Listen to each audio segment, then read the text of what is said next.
Hello, আসসালামু আলাইকুম everyone. আশা করি সবাই অনেক অনেক ভালো আছেন। ইতালি ফ্যামিলি ভিসা নিয়ে অনেক পরিমাণ আপডেট পাচ্ছি এবং অনেক পরিমাণ নোটিশ প্রকাশ করা হচ্ছে। যেমন গতকালকে আমরা রাত্রে একটা আপডেট পেয়েছি, যেখানে ইতালিতে যারা ফ্যামিলি ভিসা যাওয়ার জন্য পারমিট পেয়েছেন, এখন সরাসরি আপনি পারমিটটি ভিসার জন্য অ্যাপ্লাই করবেন। তো সেক্ষেত্রে আপনাদের জন্য একটা নোটিশ প্রকাশ করা হয়েছে ভিএফএস গ্লোবাল সেন্টার থেকে। সেই নোটিশে বলা হয়েছে আপনাদের যে অ্যাপয়েন্টমেন্ট স্লট গুলো সেগুলো কিন্তু আগামী 27শে অক্টোবর অর্থাৎ আজকে থেকে শুরু করে 31শে অক্টোবর পর্যন্ত সেই স্লট দেওয়ার কার্যক্রম চলবে। আপনারা যারা নভেম্বর মাসে পাসপোর্ট জমা করতে চান তাদেরকে এই অক্টোবর মাসের 27 তারিখ থেকে 31 তারিখের মধ্যে আপনাদের স্লট বুকিং করতে হবে। যদি আপনি স্লট বুকিং করতে ব্যর্থ হন বা স্লট যদি শেষ হয়ে যায় থাকে, তাহলে আপনাকে আরো 1 মাস অপেক্ষা করে নভেম্বর মাসের আবার শেষ দিকে ডিসেম্বর মাসে স্লট দিবে, তখন আপনাকে বুকিং করে নিতে হবে।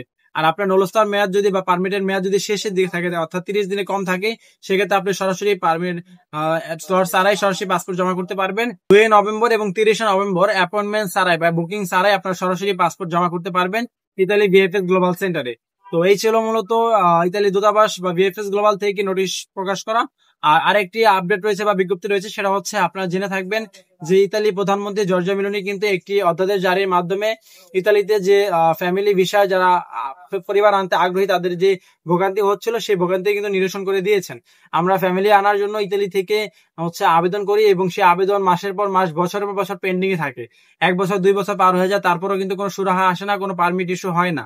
তো সেই সমস্যার সমাধান করার জন্য ইতালি প্রধানমন্ত্রী জর্জিয়া মেলোনি সরাসরি কিন্তু হস্তক্ষেপ করেছেন। তিনি একটি অধ্যাদেশ জারির মাধ্যমে জানিয়ে দিয়েছেন যে আগামী যারা নতুন করে ইতালিতে ফ্যামিলি আনার জন্য আবেদন করবে বা ইতিমধ্যে যারা আবেদন করেছে তাদের পারমিট গুলো সর্বোচ্চ 5 মাসের মধ্যে ইস্যু করতে হবে।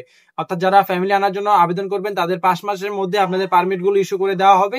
পরবর্তীতে আপনি সেই পারমিট নিয়ে ভিএফএস গ্লোবাল অ্যাপয়েন্টমেন্টের মাধ্যমে আপনি ভিসা পেতে পারবেন।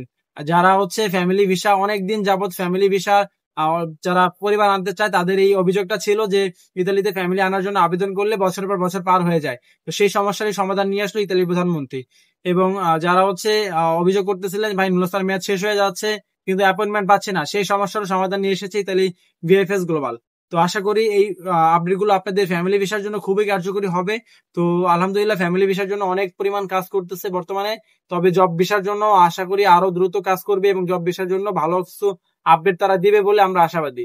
তো এই ছিল মূলত ইতালি ভিসা সংক্রান্ত বেশ কিছু আপডেট। ইতালি ভিসা সহ ইউরোপের বিভিন্ন দেশে ভিসা আপডেট পাওয়ার জন্য অবশ্যই আপনারা আমাদের ক্লাসিক জোন ইউটিউব চ্যানেল এবং ক্লাসিক জোন ফেসবুক পেজটি সাবস্ক্রাইব এবং ফলো করে রাখবেন। ধন্যবাদ সবাইকে। আসসালামু আলাইকুম। দেখা হবে পরবর্তী কোনো ভিডিওতে। সে পর্যন্ত সব ভালো থাকবেন, সুস্থ থাকবেন। আল্লাহ হাফেজ।